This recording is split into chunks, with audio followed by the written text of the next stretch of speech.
사랑과 은혜가 풍성하신 하나님 아버지, 우리의 죄로 마땅히 심판받아 영영 이뤄질 수밖에 없었던 이 불쌍한 인생들을 이 세상의 그 무엇보다도 귀하게 여겨주셔서 우리 주님께서 십자가에서 귀한 보혈을 흘리시고 우리의 모든 죄를 깨끗게 하여 주신 은혜에 감사를 드립니다. 이제 주님 다시 오시는 그날까지 주님께서 함께 하시고 지금도 역사하시는 몸된 교회 가운데에서 머물며 교제케 하여 주시고 이 교제를 통해 더욱더 주님의 뜻을 알고 그 깨달은 뜻대로 순종하며 살아갈 수 있는 합당한 믿음을 베풀어 주심도 더욱 감사를 드립니다. 오늘 말씀을 통해서 우리 각자의 삶을 되돌아보며 주님 주시는 그 은혜에 합당하게 살아가고 있는지를 알게 하시고 또 우리 각자가 처한 어떠한 형편과 상황 속에서도 주님만을 바라보고 또 주님만으로 힘을 얻고 살아갈 수 있도록 오늘의 모든 말씀을 친히 주장하여 주시옵소서. 여러 사정으로 함께하지 못하고 있는 믿음의 식구들을 기억하시고 어디에서 무슨 일을 하든지 주님께 받은 그 구원의 은혜에 감사하며 이 말씀의 교제를 그 무엇보다도 사모할 수 있는 심령을 일깨워 주시기를 원합니다. 오늘 모든 말씀을 성령님께 의지합니다. 우리를 사랑하시는 예수님의 이름으로 기도드렸습니다. 아멘. 네, 우선 신약성경 마가복음 11장을 찾으시겠습니다. 네, 마가복음 11장 1절부터 몇 구절을 제가 봉독해 드리겠습니다.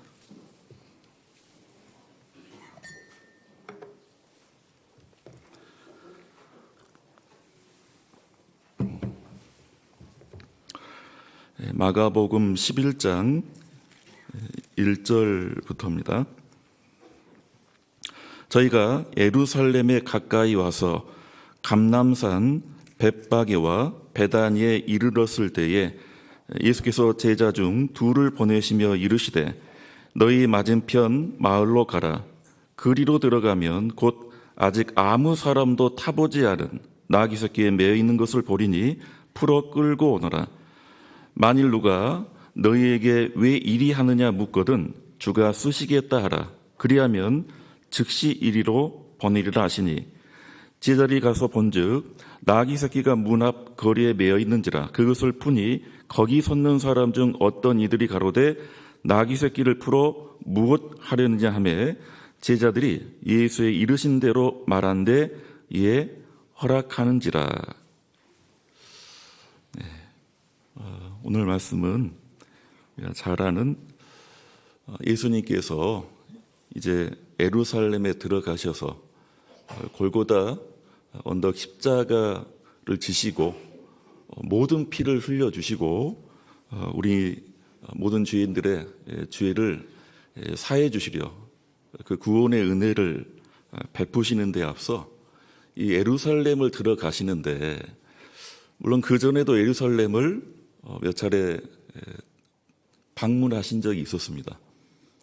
그러나 지금 이 예루살렘 들어가는 이 길은 너무나도 중요하고 또 아버지 하나님께서 창세전에 이미 계획하시고 정하신 길이었습니다.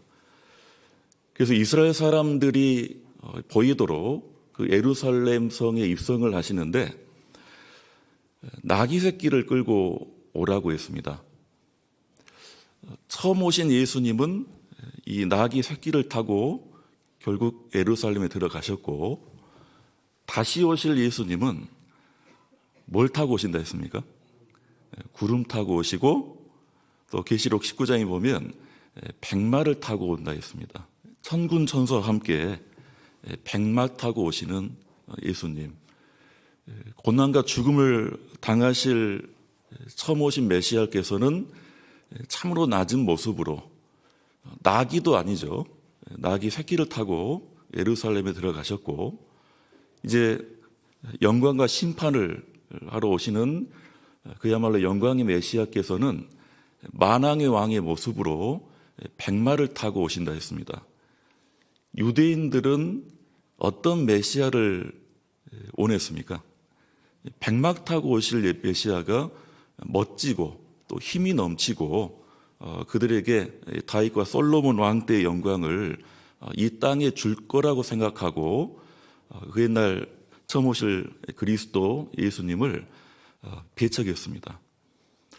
자, 예수님께서는 이미 이 나귀 새끼, 그냥 나귀도 아닙니다. 아무 사람도 타보지 않은 나귀라 했습니다. 그리고 지금 주인이 있습니까? 없습니까? 없을까요? 야생 나귀가 아닙니다. 이 주인이 있기 때문에 이 나귀의 멍에도 있고 줄로 지금 묶어 놓은 거예요. 그래서 결국 제자들이 주님의 명을 따라서 우리 주님께서 쓰시겠다, 주가 쓰시겠다라는 그 명을 쫓아 그 사람들에게 말했더니 그 사람들이 허락을 해줬다 했죠. 그렇게 해서 결국 그 십자가의 길을 떠나시게 된 겁니다.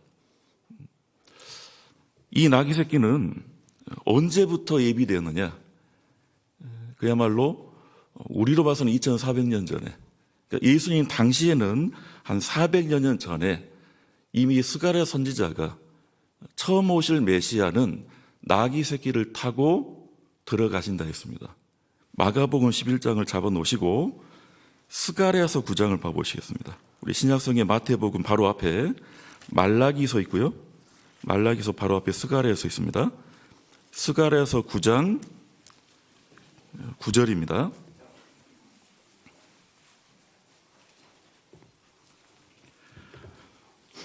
(1320페이지입니다) 스가랴서 9장 9절입니다. 시온에 따라 크게 기뻐할지어다. 예루살렘에 따라 즐거이 부를지어다. 보라, 내 왕이 네게 임하나니 그는 공의로우며 구원을 베풀며 겸손하여서 나귀를 타나니 나귀의 작은 것 곧 나귀 새끼니라.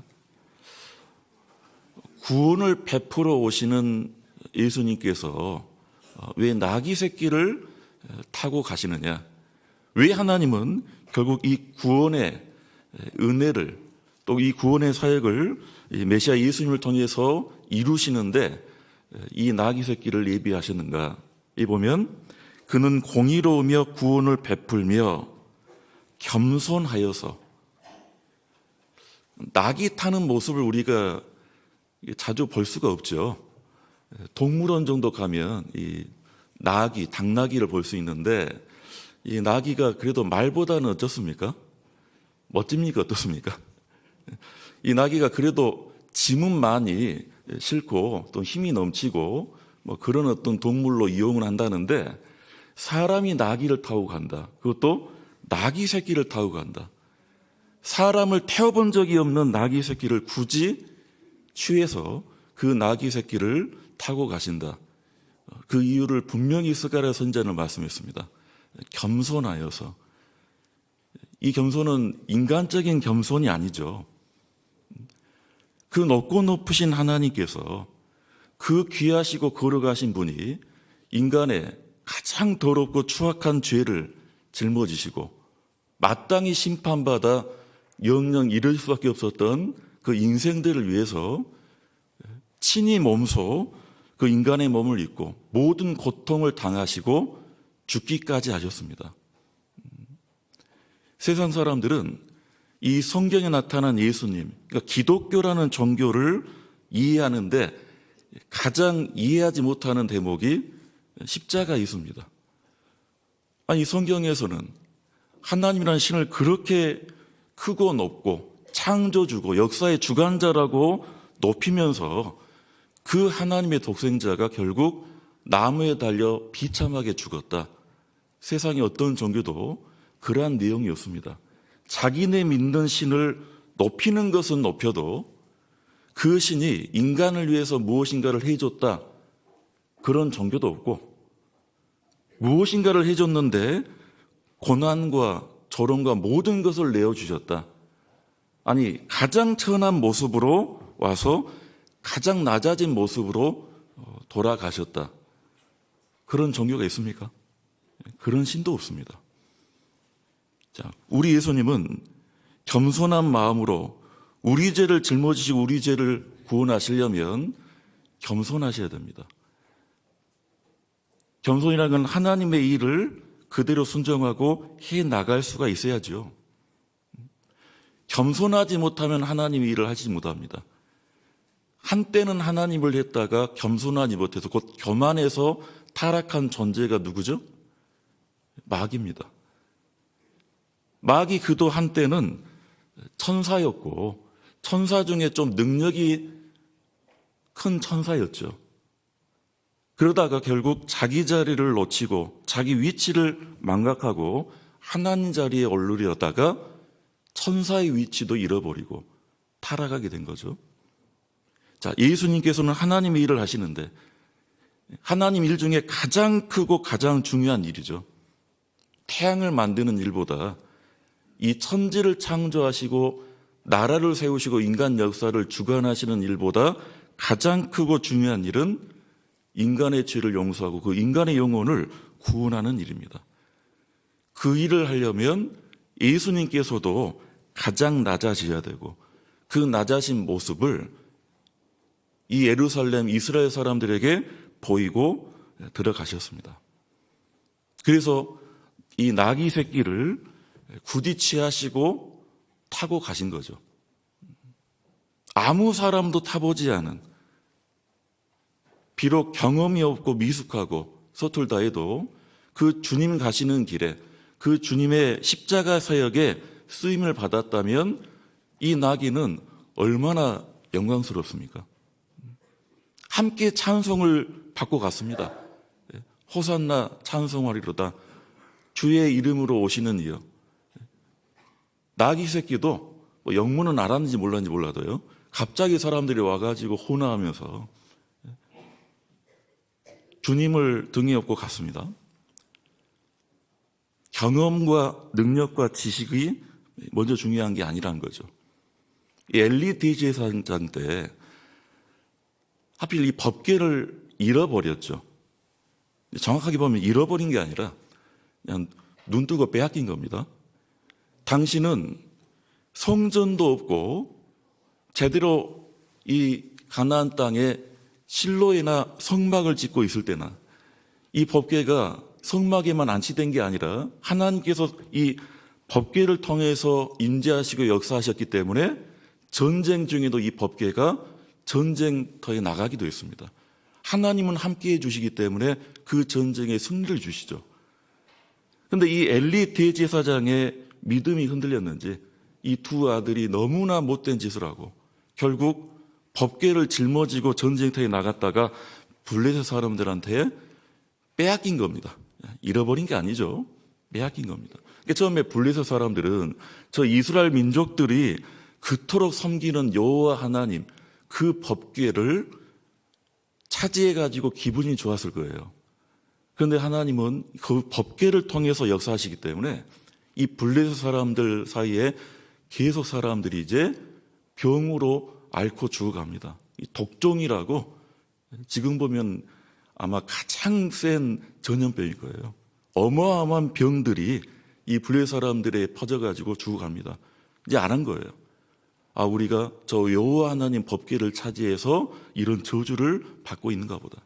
어떻게 해야 다시 이스라엘 사람들에게 돌려줄까? 사람 손을 거치면 그 사람 다 죽는 거예요.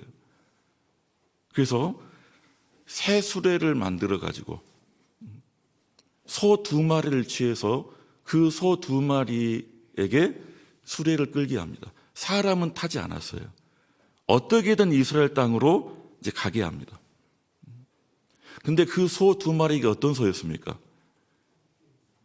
한번 찾아보실까요? 사무엘상 6장.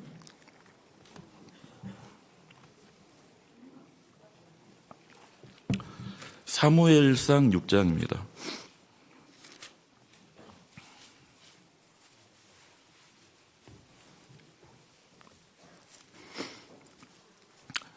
우리 구약 416페이지 사무엘상 6장 7절 보시겠습니다.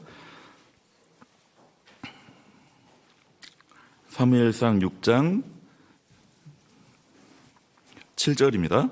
그러므로 새 수레를 만들고 멍에 매어 보지 아니한 젖나는 소 둘을 끌어다가 수레를 소에 메우고 그 송아지들은 떼어 집으로 돌려보내고 여호와의 궤를 가져다가 수레에 싣고 속건제 드릴 금 보물은 상자에 담아 궤 곁에 두고 그것을 보내어 가게 하고, 소 둘을 끌어다가 수레를 끌게 하고 그 수레 위에 이제 법궤가 이제 얹혀져 있는 거죠. 근데 소 두 마리가 젖나는 소라는 겁니다. 곧 이제 송아지를 이렇게 배 가지고 이제 낳은 지 얼마 되지 않은,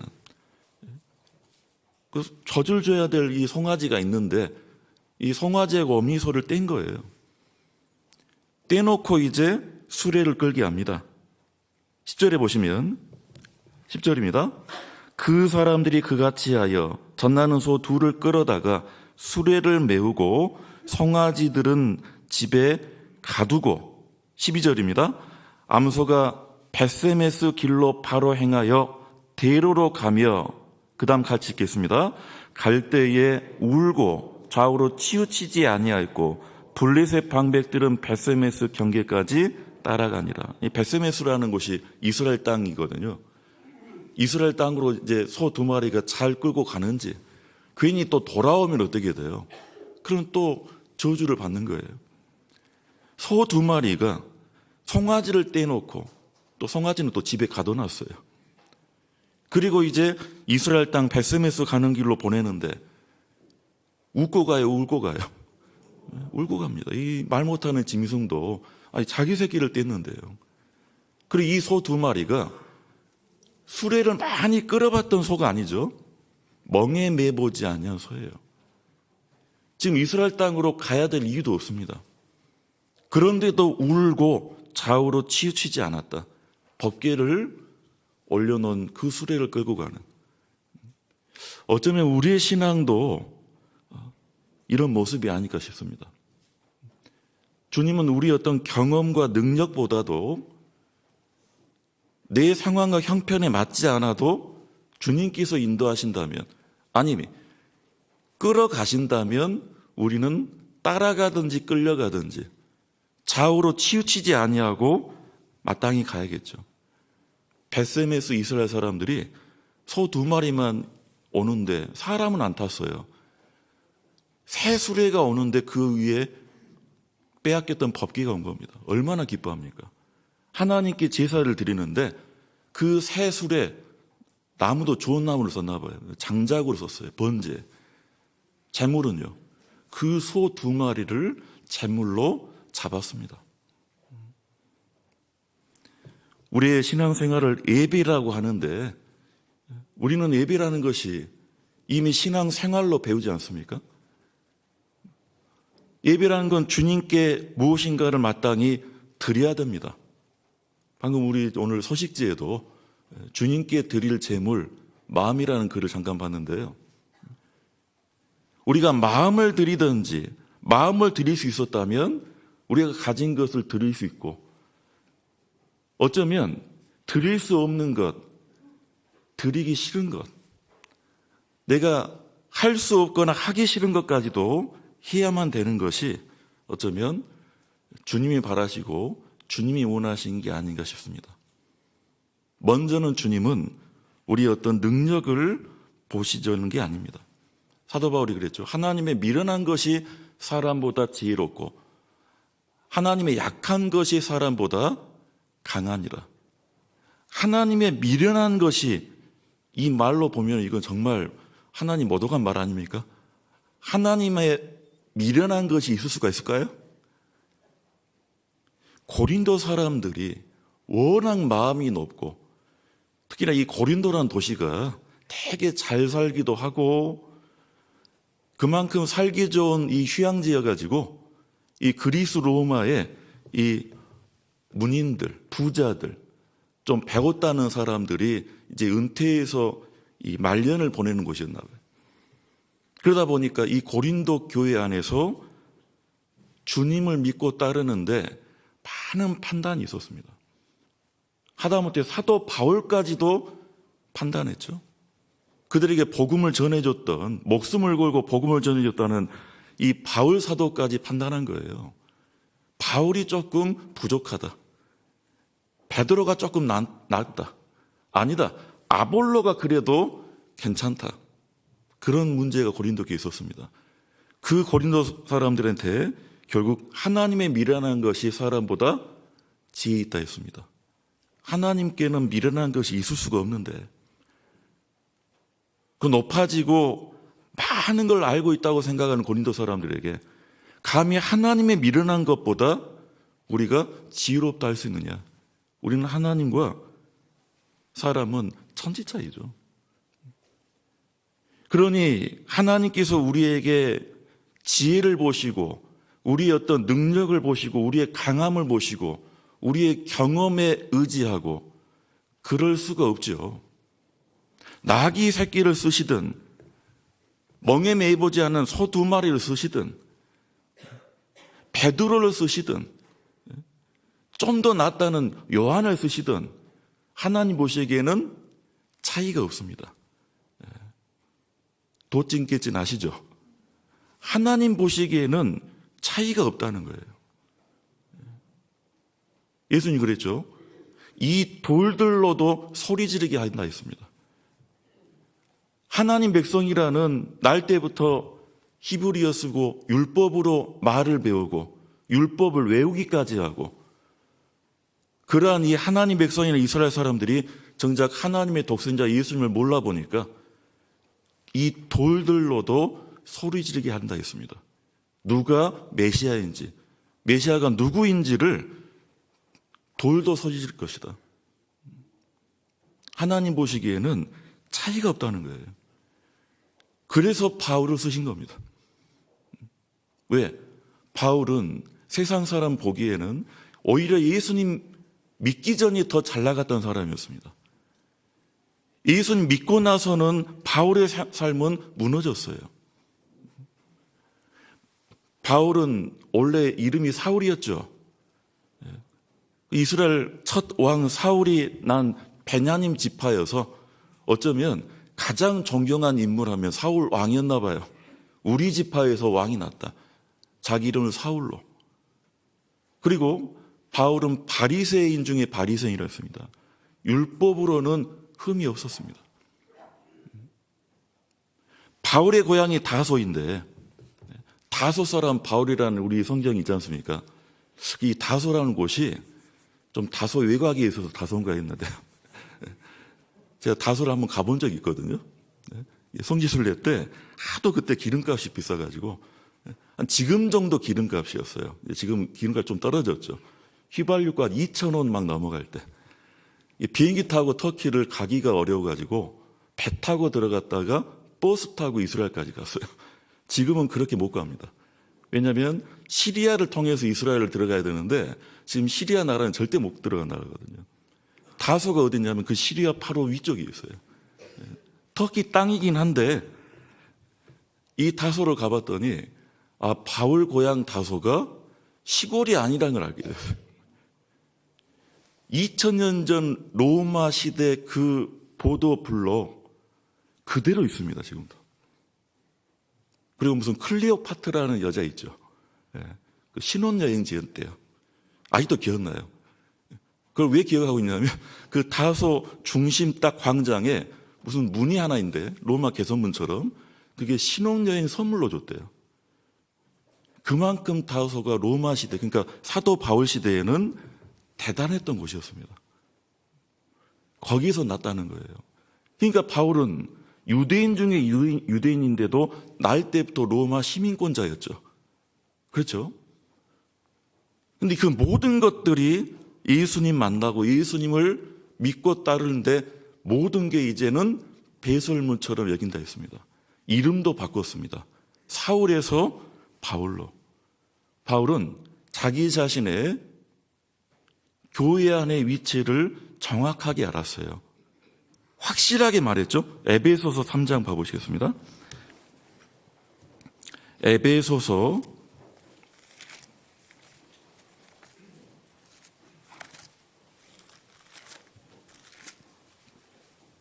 3장 8절입니다.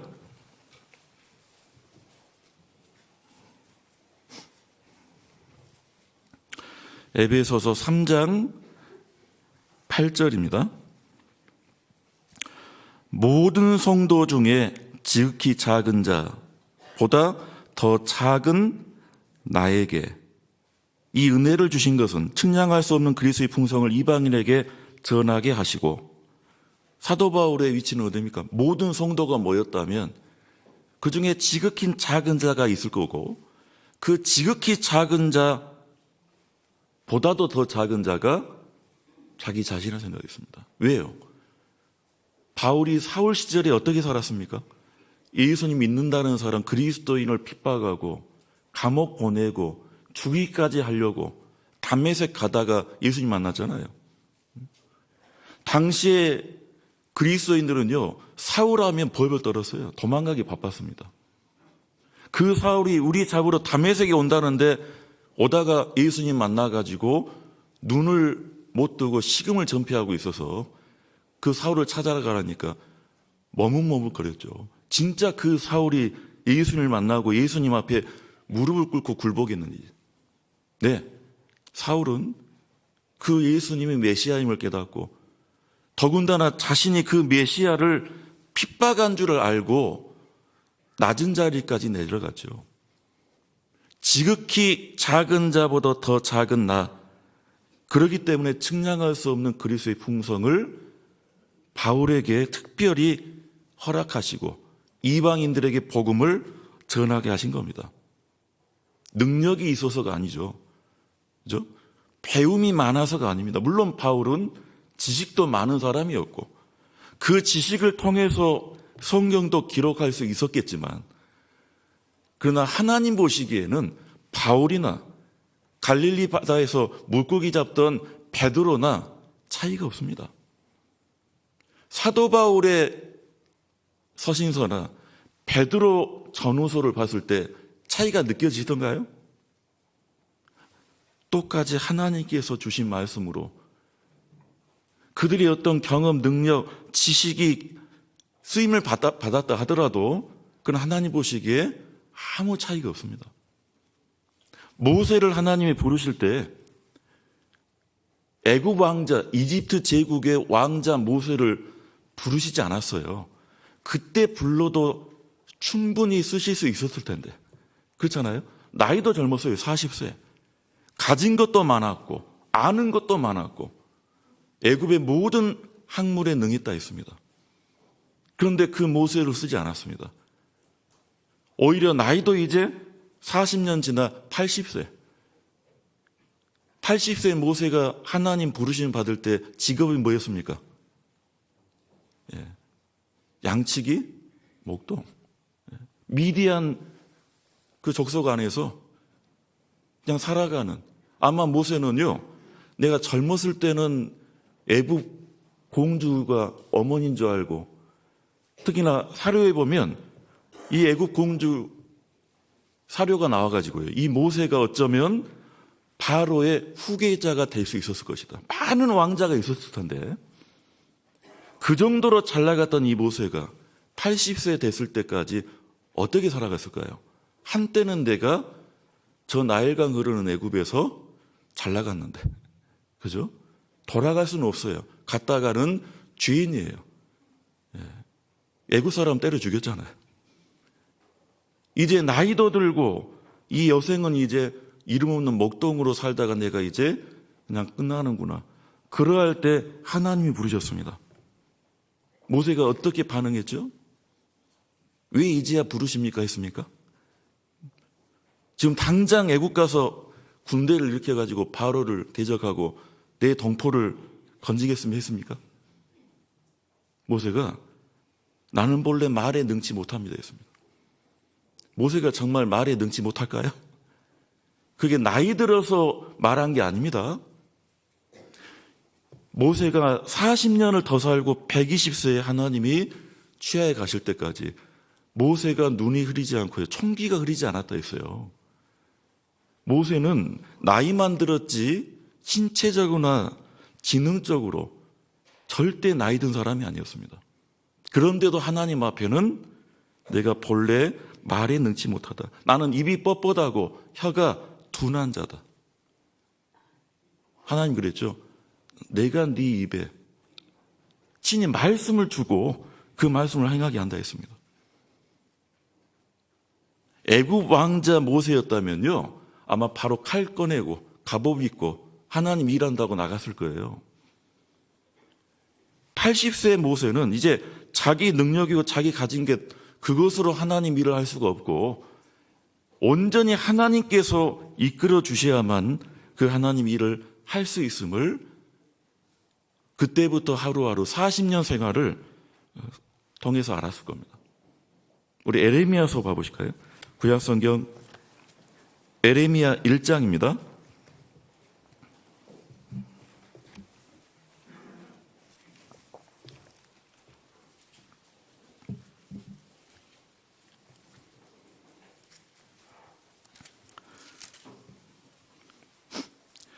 에레미야서 1장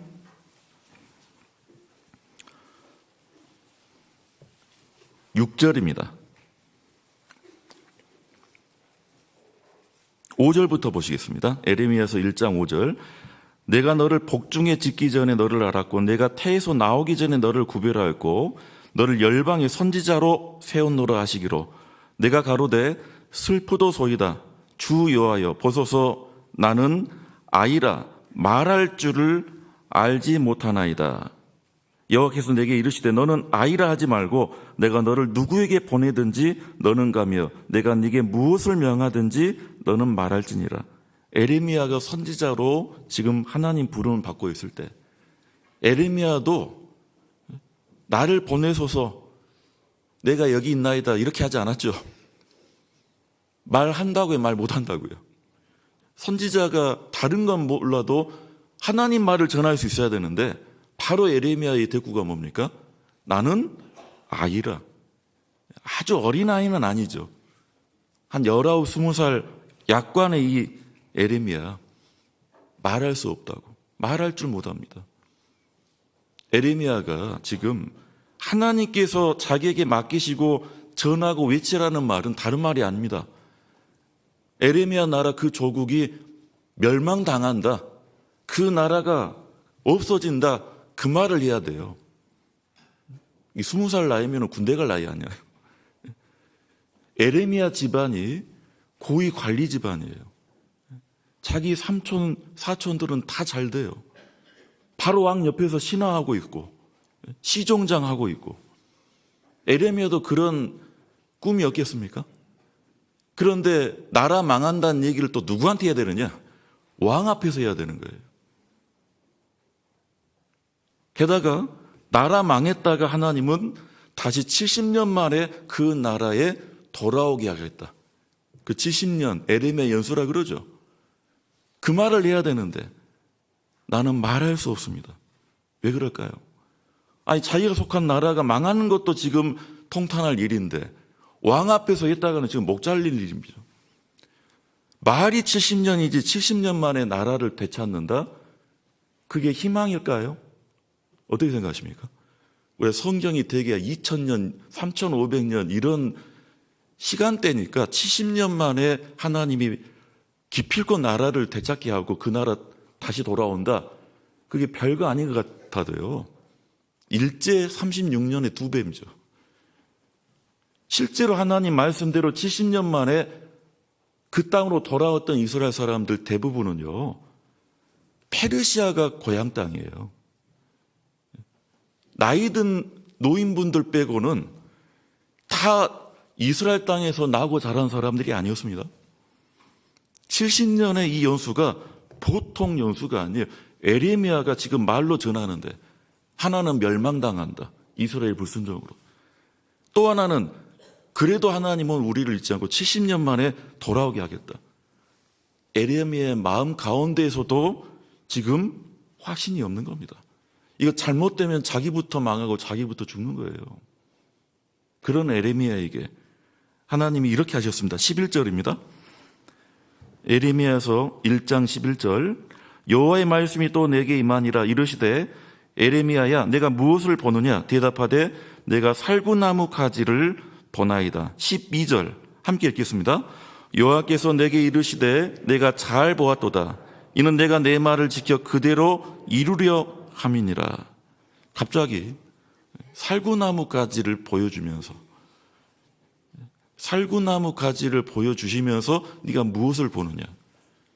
그대로 대답했죠.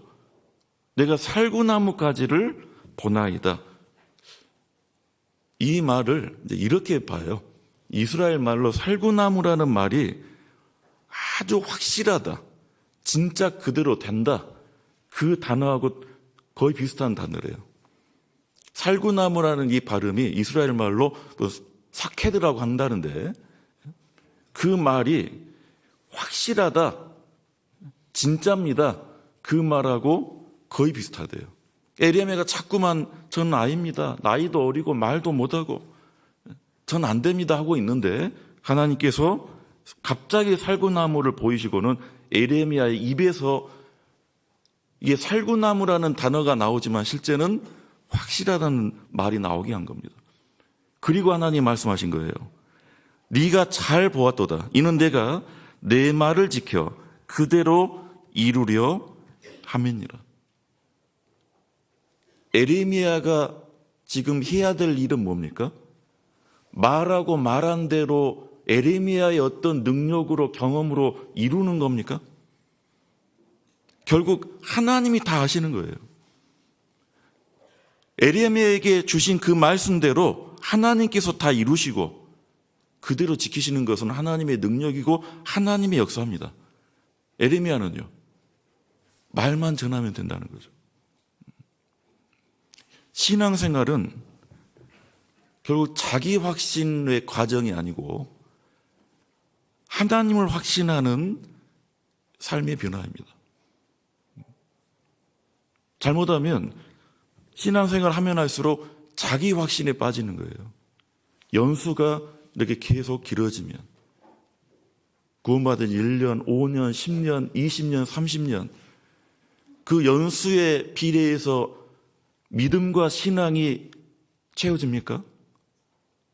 다른 분들은 모르겠지만 저는 아니더라고요. 저는 아니었어요. 결코 그게 아닙니다. 지금 내가 하나님을 얼만큼 확신하느냐, 현재 내 삶이 하나님과 어떤 관계가 있느냐가 중요한 것이지. 지금까지 내가 어떻게 살아왔는지. 세상에서는 커리어라는 게 중요하죠. 경력이라는 것이. 교회 안에서는 경력은 무의미해요. 현재 내 모습이 중요한 거죠. 얼마 전에 교회 우리 이제 연말 되면 연말정산 하지 않습니까? 근데 이제 이 종교 이 교회도 이제 비영리 법인이라 비영리 법인 세무 조항이 좀 강화가 됐나 봐요.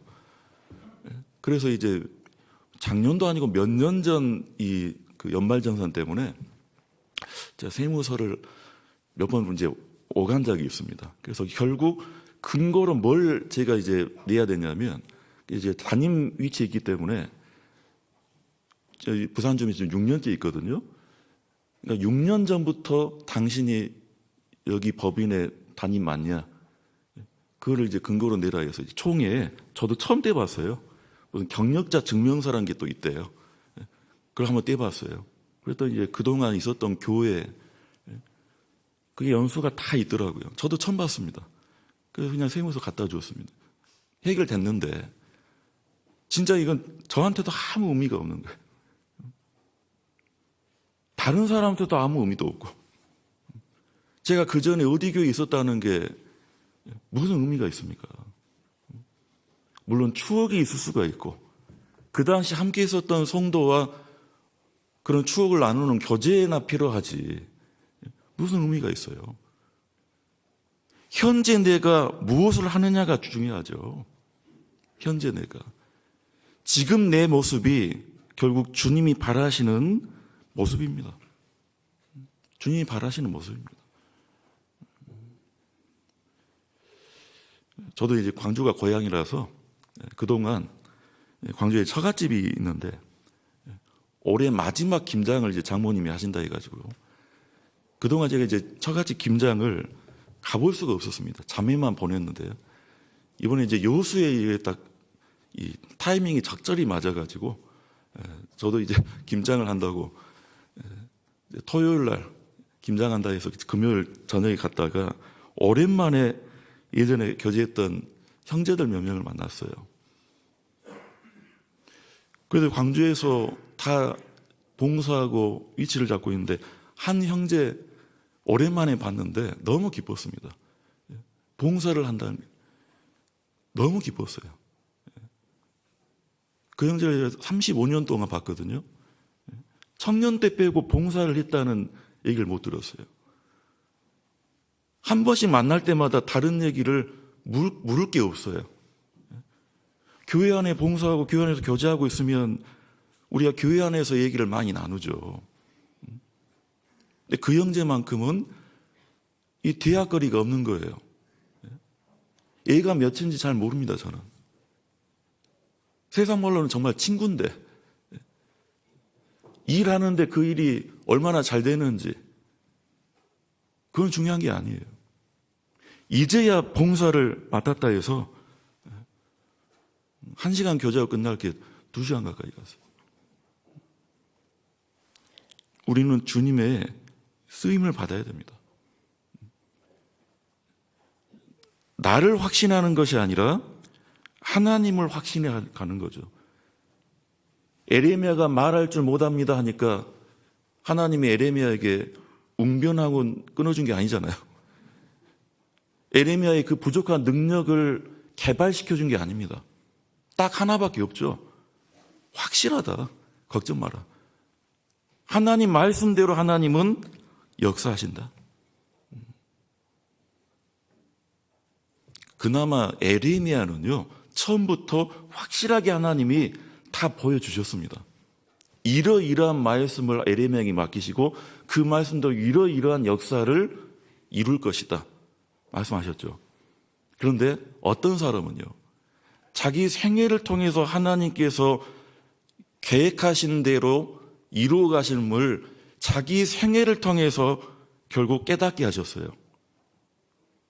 퀴즈입니다, 퀴즈. 성경의 한 인물인데 힌트를 드릴게요. 거부의 상속자. 거부, 큰 부자의 상속자. 우리 성경에 몇 사람이 있죠? 2번째 힌트. 팔려간 노예. 큰 부자의 상속자였다가 종으로 노예로 팔려갔어요. 3번째 힌트. 좀 2번째 힌트에 지금 답이 나온 것 같아요. 막. 3번째 힌트는요, 성추행 혐의자. 성추행자가 아니라 성추행 혐의자입니다. 누굽니까? 요셉이죠. 요셉의 인생이 얼마나 기구해요. 아버지 야곱의 상속자였어요. 10형이 있는데 10형은 옷 다 물려받고 있는데 요셉만 채색 옷 입고 다녀요. 그 채색 옷이 그냥 좋은 옷 정도가 아니라 상속자의 표시입니다. 형들이 좋아해요. 얼마나 싫어요. 일도 안 시켜요. 신부름 갔다가 일하는 형들한테 신부름 갔다가 결국 처음엔 죽여버리자. 큰형이 말렸죠. 좀 끝까지 말려줄 것이지. 팔아버리자 그래요. 죽이자 팔자 하다가 결국 팔아 넘겨버렸습니다. 아버지한테는 죽었다 해버리고. 이미 그 정도 되면요, 그 인생은 얼마나 비참해요. 자기 가족한테 버려졌는데. 그런데 팔려가서 애굽에서 한 장군의 눈에 들어서 얼마나 성실한지 가정 총무가 되었습니다. 잘 나갈 쯤 하다가 그 주인의 부인이 유혹을 하는데 그 유혹을 뿌리쳤는데 오히려 이제 성추행했다고 감옥에 가뒀어요. 그리고 끝난 게 아니죠. 감옥 동기가 또 하필 바로 왕의 이 술 맞고 떡 굽는 관원장 2사람이 감옥 동기. 꿈을 2사람이 꿨는데 해몽을 딱 해보니까 요셉이 술 맡은 관원장 너는 살고 너는 나가고 떡 맡은 관원장 너는 죽는다. 그대로 됐죠. 술 맡은 관원장이 바로왕한테 다시 복직을 할 때 처음에는 그랬어요. 요셉 너 보니까 진짜 정직하고 너는 여기 있어라마. 네 억울함을 내가 탄원해 주겠다고. 그렇게 해서 나갔습니다. 그리고는 어떻게 됐죠? 잊어버렸어요. 그래서 제가 요셉의 고난 중에 가장 힘든 고난이 언제일까? 형들한테 버림받을 때일까? 억울하게 억살이 할 때일까? 자기 이제 탄원시켜준다고 나갔는데 이게 하루 이틀 소식이 없어요. 가장 힘들 때가 저는요, 그 관원장 나간 다음에 기다릴 때. 진짜 하나님 원망할 것 같아요. 내가 뭘 잘못했길래 내 인생이 이럴까? 그러다가 바로의 꿈을 희몽하고 애굽의 총리가 되었습니다. 중요한 건 이 요셉이 얼마나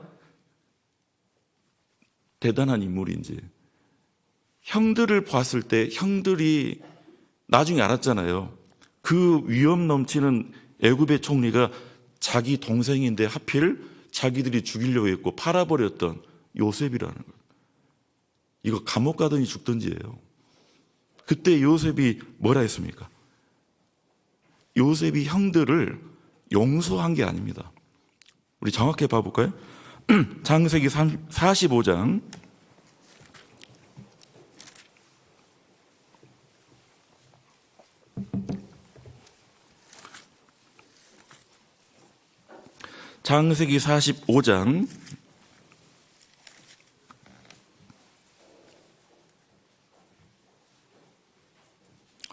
45장 7절을 보시겠습니다. 45장 7절. 하나님이 큰 구원으로 당신들의 생명을 보존하고 당신들의 후손을 세상에 두시려고 나를 당신들 앞서 보내셨나니 그런즉 나를 이리로 보낸 자는 당신들이 아니요 하나님이시라. 하나님이 나로 바로의 아비를 삼으시며 그 온 집의 주를 삼으시며 애굽 온 땅의 치리자를 삼으셨나이다. 누가 애굽 땅에 보냈다고요? 형들이 나를 버렸다고요? 하나님 보내셨다고요? 하나님 보내셨다. 그러니까 형들을 용서할 게 있습니까? 없습니까? 이건 용서의 개념이 넘어선 겁니다. 그리고 요셉은요, 하나님이 왜 이렇게 하셨는지도 그 목적도 알았어요. 나를 왜 앞서 보냈느냐? 당신들의 후손을 세상에 두시려고. 그러니까 이 요셉은요, 아브라함의 하나님, 이삭의 하나님, 야곱의 하나님, 그냥 우리 조상의 하나님, 우리 가족의 신이 아니라 결국 우리를 통해서 민족을 세우시고 나라를 이루시려고 그 하나님의 뜻을 요셉은 안 거예요. 하나님의 방법대로 요셉을 그토록 고생시키고 기구하게 하셨다는 겁니다. 요셉은 형들한테 화낼 것도 없고 뭐 용서하고 화해할 것도 없고 이건 하나님이 하신 겁니다. 요셉의 인생을 하나님은 쓰신 거죠. 흉년새 가나안 땅에 살지 않고 애굽에서 결국 이제 이 가족이 들어와서 400년 동안 민족이 되게 해서 민족으로서 이제 출애굽을 하게 하는 이 하나님의 놀라운 계획, 이 요셉은 이미 이해하고 받아들이고 순종했던 겁니다. 이 창세기 마지막 내용이 뭡니까? 요셉이 죽을 때 반드시 내 유고를 내 조상 땅 가나안 땅에 반드시 갖고 가라 했어요. 그래서 다른 건 몰라도 출애굽했을 때 요셉의 유고를 가지고 광야 40년 길도 그 요셉의 유고를 보관하고 결국 가나안 땅 들어가서 지금도 요셉의 무덤이 있죠. 요셉은 그냥 전 세계가 하나님의 쓰임을 받은 겁니다. 왜요? 이것은 하나님의 일이고 내 삶은 하나님의 그 계획을 이루시고자 낮아지기도 하시고 높이기도 하고, 그렇죠? 우리가 요셉의 생애를 통해서 교훈을 받는 것이 요셉처럼 고난받고 참고 인내하고 정직하면 나중에 총리 자리 얻는다, 입심양면한다, 그것이 요셉을 통해서 받는 교훈이 아닙니다. 온전히 하나님께서 다 쓰신다. 요셉은 그걸 깨닫고 순종하고 저항하지 않았습니다. 주가 쓰시겠다 하라. 비록 나귀 새끼 한 마리지만 이미 그 나귀는 수천 년 전부터 예비된 거예요. 반드시 그 나귀를 타고 들어가셔야 돼요. 예수님 제자들의 것도 아니에요. 그리고 돈 주고 사오라 하지도 않았어요. 렌트하라 하지도 않았죠.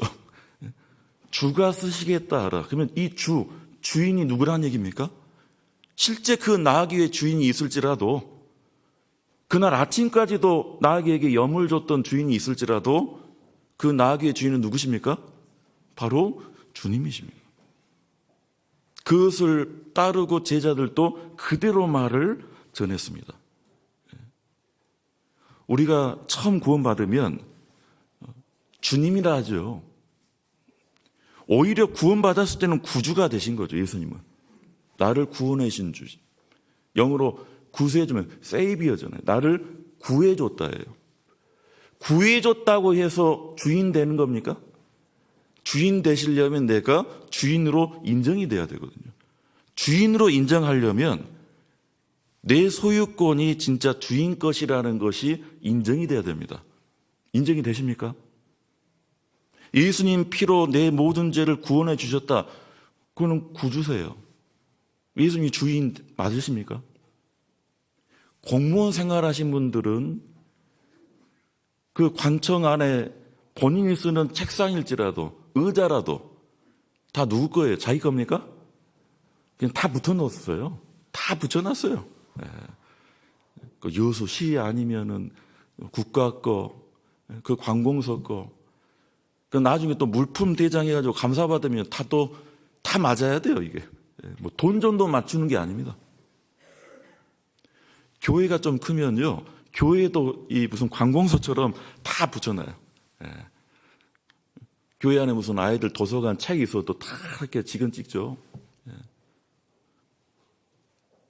그것처럼 우리가 내 인생을 살아오다가 주님을 만났을 때, 아니, 그 예수님이 나를 구원해 주셨다면 이제 그 예수님을 주님으로 내가 섬기겠다 한다는 건 뭡니까? 이제는 달리 붙여야 돼요. 누구 겁니까? 그래서 신앙생활은요, 소유권 다툼이에요. 주님은 다 주님 것이라는 것을 우리에게 깨우쳐 주시는 겁니다. 구원받으면 우리는 주님의 것입니다. 사도 바울이 그랬습니다. 너희도 그들 중에서 예수 그리스도의 것으로 부르심을 입은 자니라.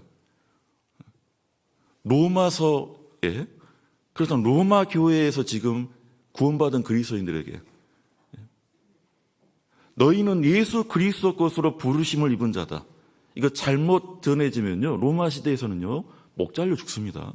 왜? 당신은 로마 제국의 황제가 모든 것을 가지고 있어요. 모든 것을. 그리고 로마 제국이 워낙 강하기 때문에 로마 황제가 주인이라는 것이 자부심이 있었어요. 그래서 무슨 가축의 인장을 찍어내는 것처럼 로마 시민권자, 투표를 할 수 있는 사람들, 그러면 도장을 찍었어요. 사람들 문신처럼 팔뚝이나 등에 SPQR 해가지고, 만약에요 이 사람이 노예인 줄 알았다가 때리려고 울통 벗겼는데 그 문장이 딱 찍혀 있으면요 다 도망가야 돼요. 왜? 그 사람은 로마 황제 거예요. 함부로 하면 죽는 겁니다. 미국이 지금 강대국이죠. 미국 시민권자, 그 시민권 신분이 있으면 우리나라에 살면서 혹시라도 어떤 전쟁의 징후가 보이면요, 미국 정부에서 우리나라에 있는 미군을 통해서 사인을 보냅니다. 문자로 보내는 건지 어떤지 모르겠어요. 그런데 전에는 서울에 있는 서울공항, 성남에 있는 서울공항이 모이게 했는데 지금 이제 서울이 조금 위쪽이라 대구에 있는 공항으로 모이게 한대요. 모이면 어떻게 하느냐? 필리핀이나 가까운 일본으로 빼는 거예요. 그리고 전쟁을 합니다.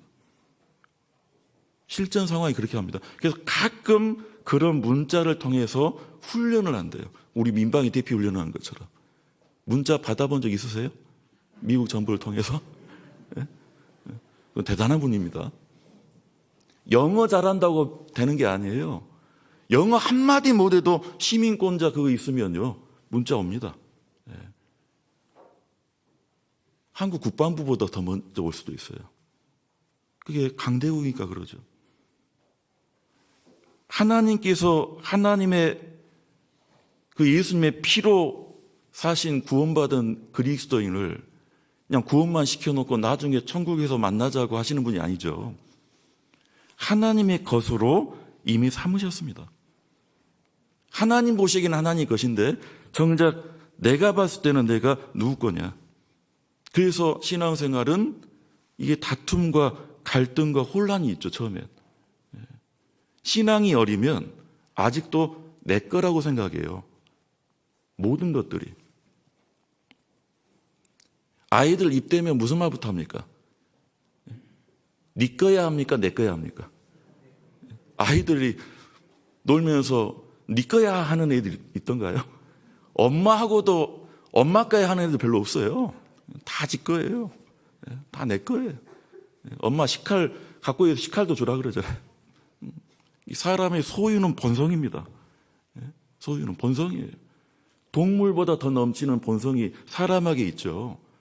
더 가지고 싶고 취하고 싶고 정복하고 싶고 누리고 싶고 내 마음대로 하고 싶고.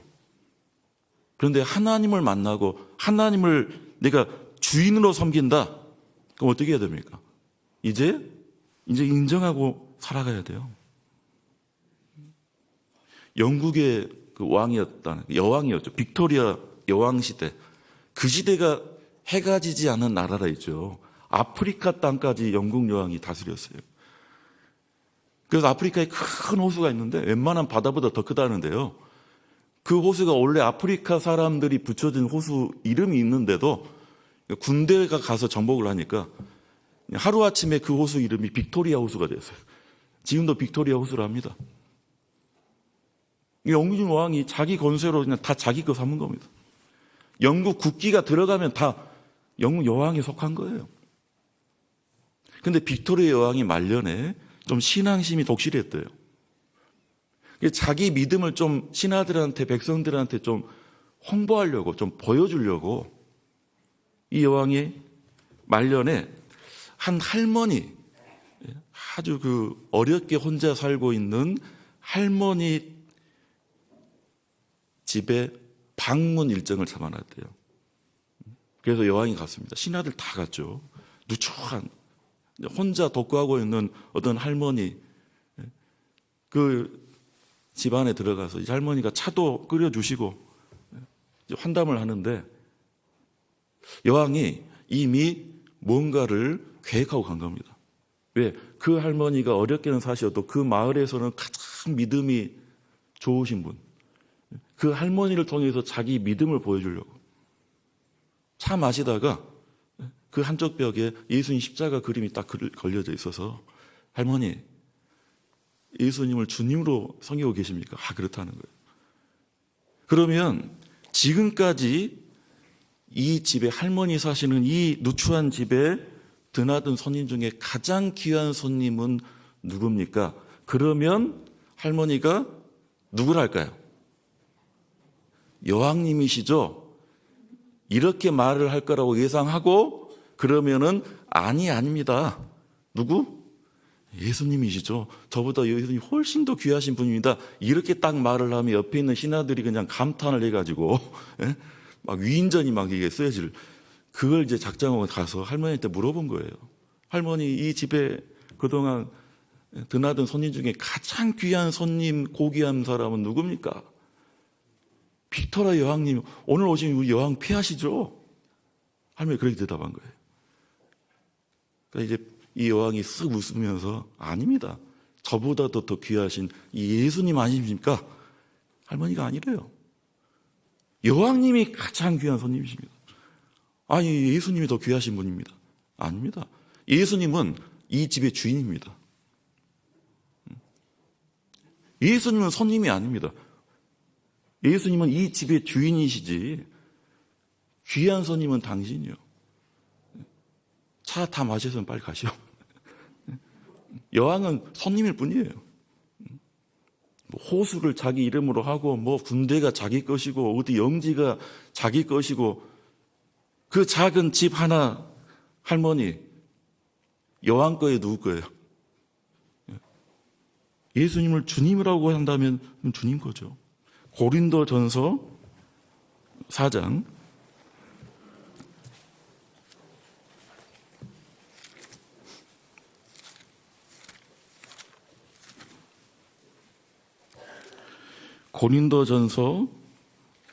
4장 7절입니다.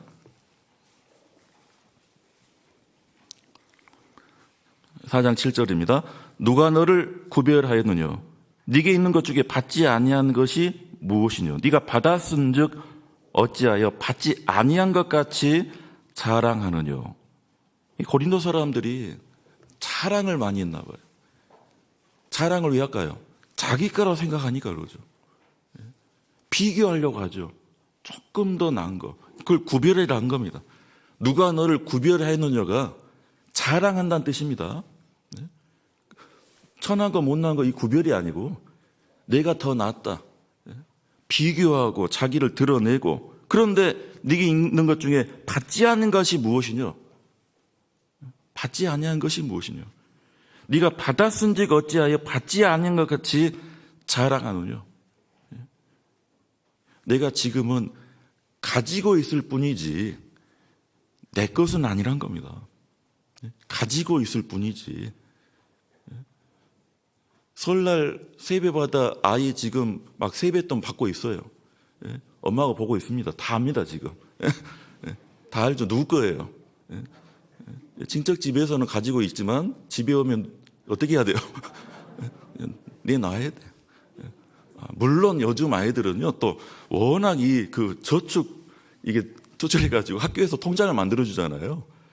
제 애도 이제 21살이 됐는데 어렸을 때부터 얘기를 해줬어요. 네 이름 봐라, 네 이름에 통장에 다 넣는다고. 세뱃돈, 용돈 다 넣어놨어요. 고등학교 졸업하면 네 것이 된다. 말은 그렇게 했죠. 통장 이름은 자기 것이니까. 근데 진짜로 돈 쓸 때가 많잖아요. 이제 고등학교 졸업하고 뭐 하면 어떻게 해야 됩니까? 어차피 네 것이니까 네가 이제 써. 이제 못 줘. 휴대폰 사야 돼. 네 걸로 써. 그게 누구 겁니까? 그냥 내 건강이든 내 시간이든 내 물질이든 나의 모든 것들 내가 가졌다고 하지만 뭐 이름표가 붙었다 한들 하나님 보시기에는 내 것이라 할 수 없습니다. 선한 일을 위하여 지으심 받은 자다. 우리는 구원받았는데 왜 구원받았느냐? 주님 일, 선한 일을 위해 지으심 받은 자다. 선한 일을 위해 지으심 받은 자다. 어떤 형제님이 차를 바꿨어요. 얼른 딱 보니까 6인승인 줄 알았더니 9인승이 너무 좋아해요. 구역 식구들이. 그 형제 구역장님이거든. 왜 좋아할까요? 우리 차 생긴 거예요. 너무 좋아해요. 주님도 결국 내 것이라고 해도 주님께서 기뻐하시고 합당히 쓰신다면 주님도 기뻐하시고 우리도 얼마나 귀한 일입니까? 모세가 바로에게 그건 모세의 생각이 아니었죠. 하나님께서 그 말씀을 주셨습니다. 바로에게 내 백성을 이끌어내라. 그 말씀을 하시다가 출애굽기 보면요. 이렇게도 말씀해요. 이렇게 말을 하라 했어요. 바로에게. 내 군대 내 백성 이스라엘 자손을 그 땅에서 인도해내라 했어요. 누구라고요? 이스라엘 백성은 누구예요? 군대래요. 그러니까 바로가 호승치죠. 벽돌이라 굽는 노예들이 무슨 군대냐.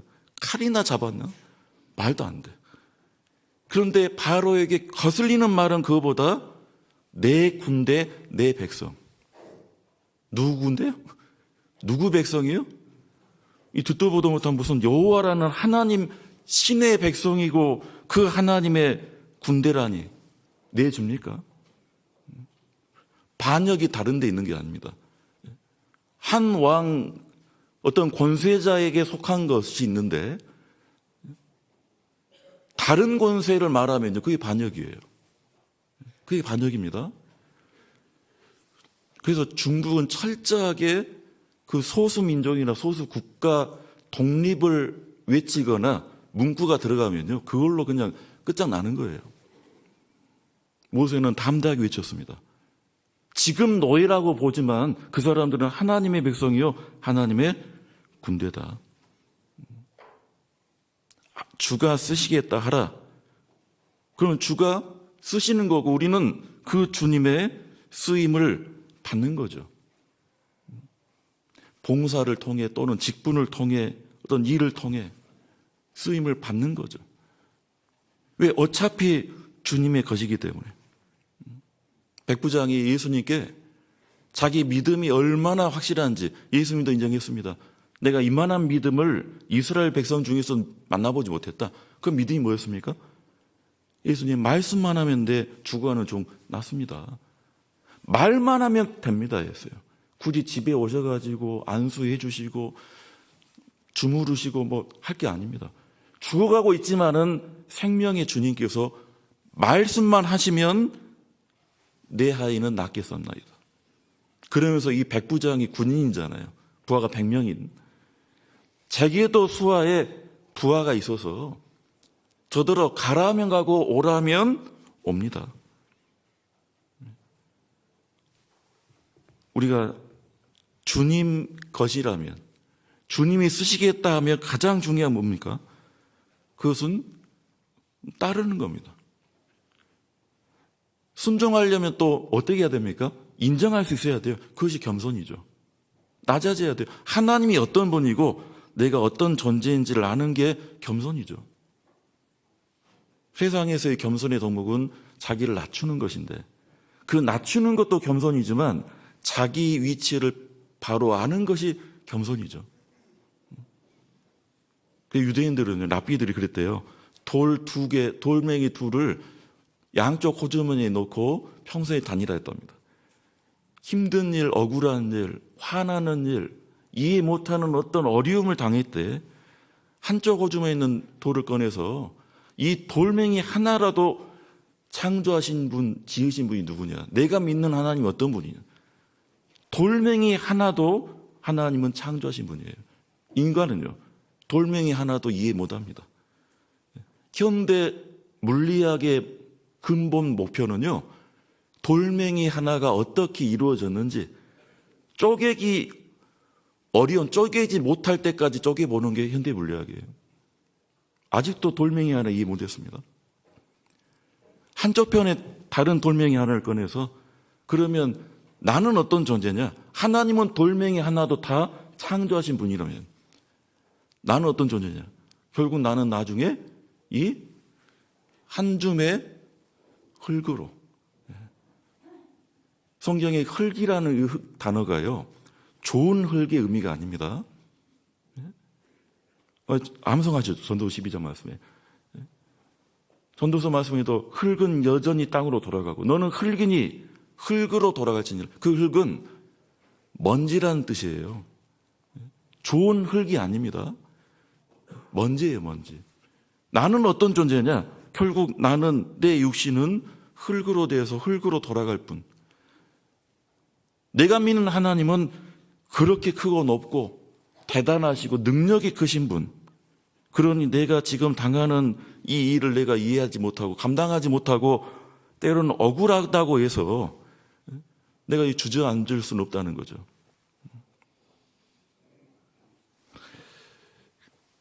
그래서 주님이 나를 쓰신다면요, 나귀 새끼도 주님 일에 쓰임 받았고, 아까 벳셈에서 가는 그 소 2마리도 주님 일을 쓰임 받았습니다. 귀한 일이었습니다. 하나님이 함께 하신다면 그보다 더 귀한 일은 없죠. 고린도 후서 6장을 보시겠습니다.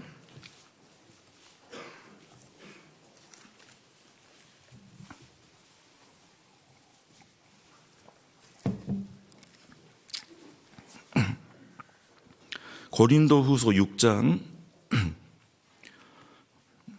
1절입니다. 1절을 함께 읽겠습니다. 우리가 하나님과 함께 일하는 자로서 너희를 권하노니 하나님의 은혜를 헛되이 받지 말라. 사도 바울은 누구와 함께 일하는 자인 줄을 정확하게 안 사람입니다. 왜 사도 바울에게 하나님의 은혜가 넘치고 능력이 크게 임했는가? 사도 바울은 하나님의 일을 하고 하나님과 함께 일하는 자라는, 이것이 소명의식이죠. 그러니 어떤 일을 하든지 문제가 되지 않았어요. 하나님 보시기엔 차이가 없어요. 저도 이제 광주에서 신앙생활을 할 때 당시에 장성교회가 자립하기 전입니다. 장성 성교회도 아닐 때예요. 그냥 한 구역이었는데, 물론 장성읍에서 광주 지금 매곡동 교회는요 멀진 않아요. 다른 광주에서보다 쉽게 올 수 있는 거리긴 해요. 그런데 한 할아버님이 그때 70대 중반 정도 되셨던 할아버지, 읍에 사신 게 아니었어요. 면에 사셨어요. 면 쪽에. 주일날 7시 반에 오세요. 저녁 7시 반이 아니에요. 아침 7시 반에 오세요. 3시간 먼저 오십니다. 왜 그렇게 빨리 오시느냐? 자리 잡으려고 오신 것도 아니고. 그 시간에 오시려면요, 저부터 버스 3번은 갈아타야 됩니다. 3번은. 면에서, 읍에서 다시 광주로, 광주에서 다시 교회까지. 또 걸어서 올라오셔야 돼요. 오시면 뭐라 하느냐? 소식지를 전봐요. 소식지를. 당시도 이 소식지를 복사하기 위해서 복사로 하지 않았습니다. 왜냐하면 한 3,000장 정도는 내야 되니까. 토요일 날 인쇄소에서 좀 늦게 가면은 토요일 밤늦게 오니까 그걸 아침에 이제 접어야 돼요. 물론 소식지 부서 봉사자가 있으니까 아침에 나와서 접습니다. 그런데 그 어르신께서요, 누구보다 더 빨리 와가지고 소식지 봉사하세요. 매주 몇천 장을. 누가 시켰을까요? 이게 누가 시킬 수가 있습니까? 그걸 하시는 거예요. 왜냐하면 아직도 그 어르신 아침에 빨리 오시고 그 모습이 손해요. 주님 일을 한다라는 건요, 네, 그걸 누가 시켰든지 시키지 않았든지 자원하는 마음, 그게 어떤 마음입니까? 내 것이 주님의 것이라고 인정하고 시작하는 마음이 자원하는 마음입니다. 그러니 시켰을 때 잘하는 분이 오히려 또 시키지 않을 때 잘하십니다. 그러니까 봉사부서가 있는 거죠. 필요한데 봉사부서가 있는 거예요. 여수교회는 주차장 마당도 있고 하니까 주차에 관련된 봉사부서가 있죠. 제가 있는 교회는 주차장이 협소해요. 시내 한복판에 건물이 있어가지고, 그러니까 주일날은 오히려 주차장을 빌려서 얼마씩 돈을 주면서 이제 하고 있어요. 그러니까 그 주차장 관리인이 관리를 해줘요. 물론 좀 싼 값에 그 주차장 주인 모르게 합니다. 1월만 쓰니까.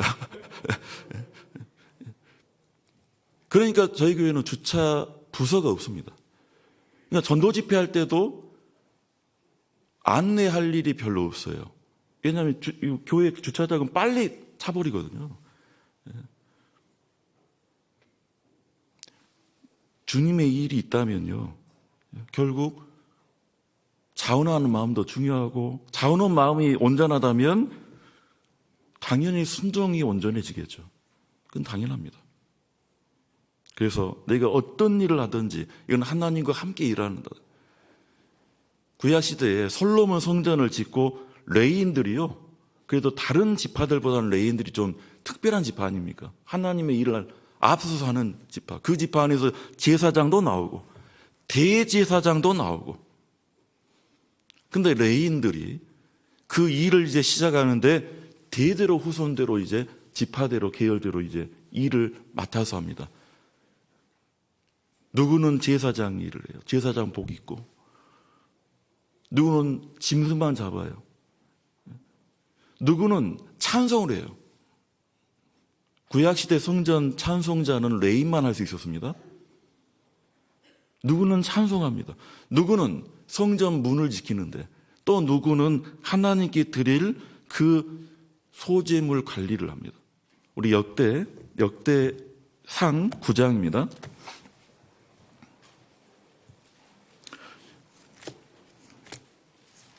역대상 9장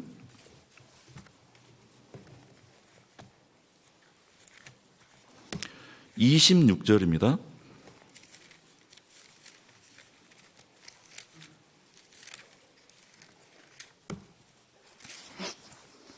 구약 624페이지입니다.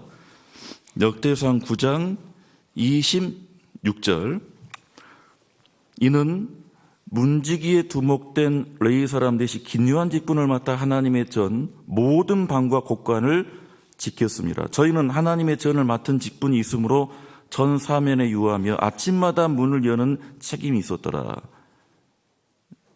하나님의 성전 문을 열고 곳간을 지키는 중요한 직분이니까 이건 기묘한 직분이라 했죠. 문지기도 아무나 시켰던 게 아니란 겁니다. 31절입니다. 9장 31절. 고라자손 살룸의 장자 마띠다라 하는 레위 사람은 남비에 지지는 것을 맡았으며 또 그 형제 그앗 자손 중에 어떤 자는 진소라는 떡을 맡아 안식일마다 준비하였더라. 시편에 보면 고라 자손들이 찬송을 많이 남겼잖아요. 대개 고라 자손 중에 찬송의 은사가 있는지 찬양대장이 많이 있었습니다.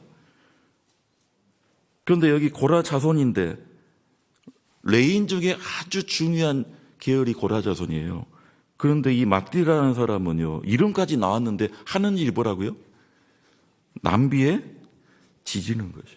음식이 아니라 하나님께 드릴 소재물을 드리는 거예요.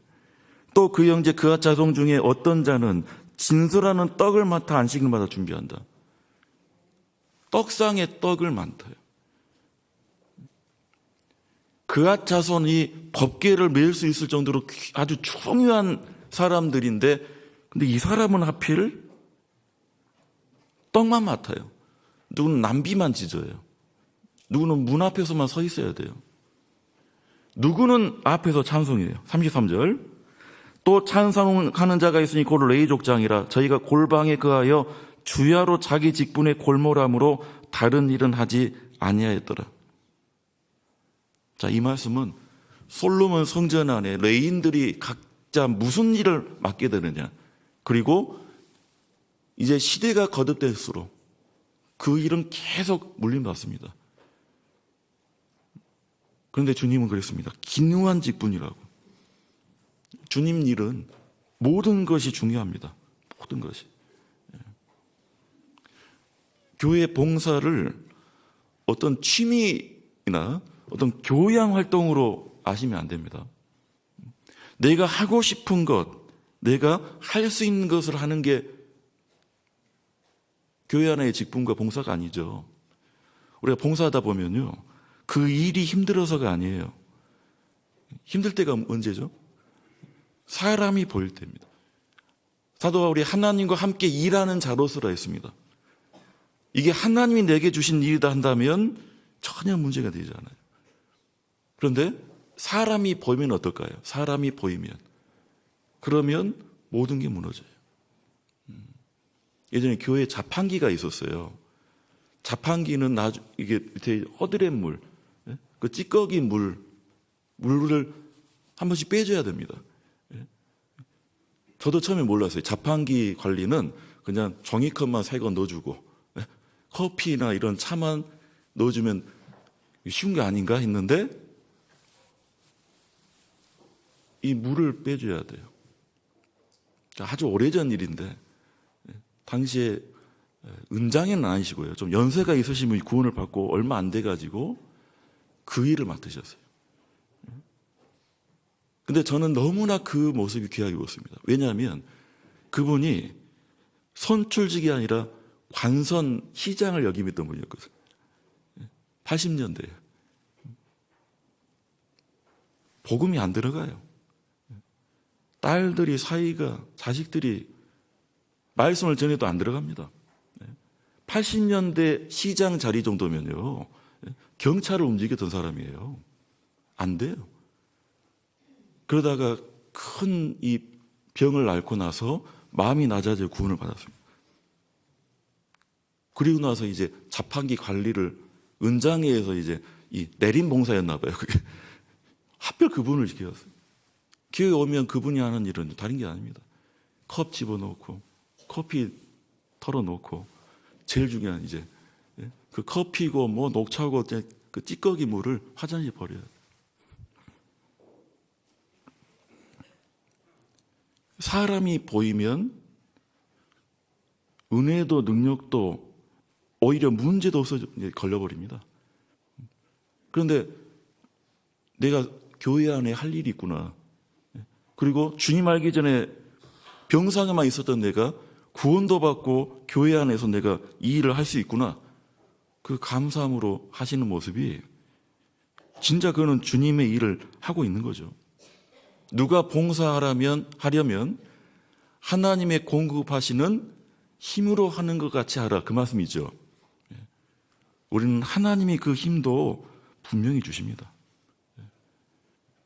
그래서 예수님께서 그 나귀 새끼 한 마리조차도 쓰실 때 주가 쓰시겠다는 그 말씀을 통해서 취하시고 예루살렘에 입성하셨죠. 우리도 이제 구원을 받고 끝나는 것이 아니라 선한 일을 위하여 지으심 받은 자로서 예수 그리스도의 것으로 부르심을 입은 자로서 우리가 교회 생활을 한다는 것은요, 내가 무언가를 해 나가는 겁니다. 모든 것이 주님의 것이고 모든 것이 주님의 일에 쓰임을 받는다라면 이제는 내가 순종하고 기뻐하는 마음으로 주님께 모든 것을 내줘야 될 것입니다. 예수님 말씀하셨습니다. 주가 쓰시겠다 하라 하면 나중에 내어준다 했습니까? 즉시 보내준다 했습니까? 즉시라 했죠. 예수님 믿으셨잖아요. 예수님은 확실하고 있어요, 마음이. 그렇게 했더니 어떻게 됐죠? 싸움이 난 것도 아니에요. 머뭇머뭇하지 않았습니다. 즉시 보내줬습니다. 그래서 올 한 해가 다 갔고, 근데 교회는 1월이 시작이 아니죠.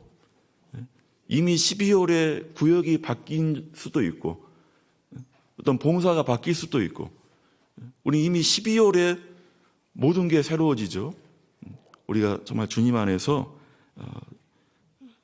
주님의 쓰임을 받는다면 나도 과연 그 나귀처럼 쓰시겠다 했을 때 내가 주님의 일에 함께할 수 있는지 우리의 어떤 신앙을 되돌아본 시간이 되었으면 좋겠습니다. 기도드리겠습니다.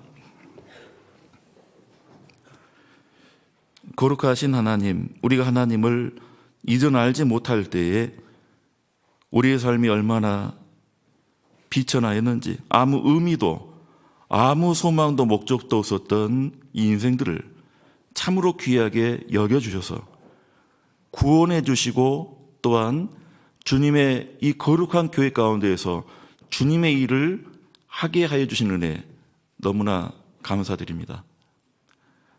주님 오시기 얼마 남지 않은 이때에 우리의 무딘 심령을 일깨우시고 세상으로 치우쳐가는 이 마음을 붙잡아 주시기를 원합니다.